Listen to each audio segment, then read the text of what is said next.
A man stood before an inferno, his face hidden behind his mask, his body covered in the thick black soot that clung to him like a second skin. The heat was intense, but his eyes, they burned even brighter. For Captain Marcus Bell, this wasn't just another fire. This was a war, and he was on the front line. The inferno roared, a hungry beast that consumed all in its path. But amidst the chaos, there was a flicker of hope, a small figure waving from a window high above.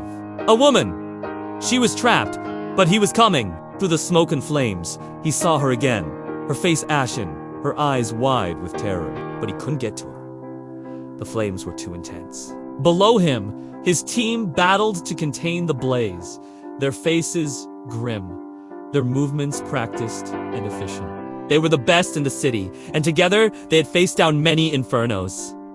But this one was different. He could hear the woman's screams over the crackling of the flames.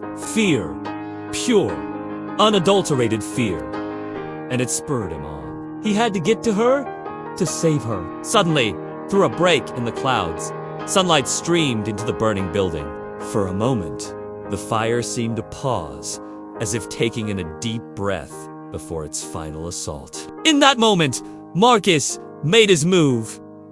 He knew it was now or never. With a surge of adrenaline, he raced up the burning ladder, each step fueled by the hope of saving the woman trapped above. He burst through the flames, emerging into a room filled with thick black smoke. Coughing, he dropped to his knees, searching for the source of the fire. He had to put it out, to smother the flames that blocked his way. Using his coat, he beat the flames, creating a small, clear space where he could see.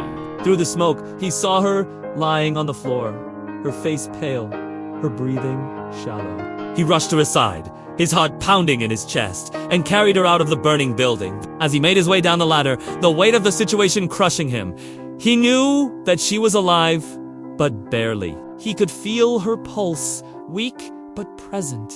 Below him, his team was ready, their faces etched with concern. But there was no time for questions. He had to get her to safety. With the woman in his arms, he stumbled back to the waiting ambulance. Kneeling beside her, he looked into her lifeless eyes, his own filled with determination. He couldn't bring her back. He tried everything, but her heart, it was already gone. Gently, he closed her eyes, a single tear escaping from the corner of his eye, mingling with the soot and grime on his face. As the news of the tragedy spread, the city mourned. The firefighter who had saved so many, who had been hailed as a hero, he had lost to the very thing he had tried to conquer. The fire that had been their greatest challenge had also become their greatest defeat. In the aftermath, the city they built a statue in her honor, a constant reminder of the woman who had loved a firefighter. But for Marcus, the pain never faded. He carried it with him, a heavy cloak that followed him everywhere. He had saved the world, but not the one person that mattered. The one person whose absence echoed in the silence of his nights. He had lost Elena to the very thing he had tried to save her from.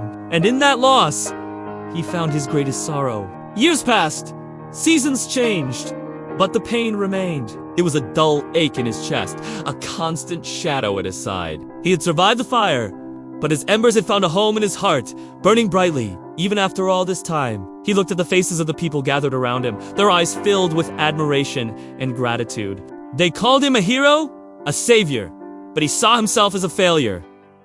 For what was a hero without hope? What use was a savior who couldn't save the one he loved?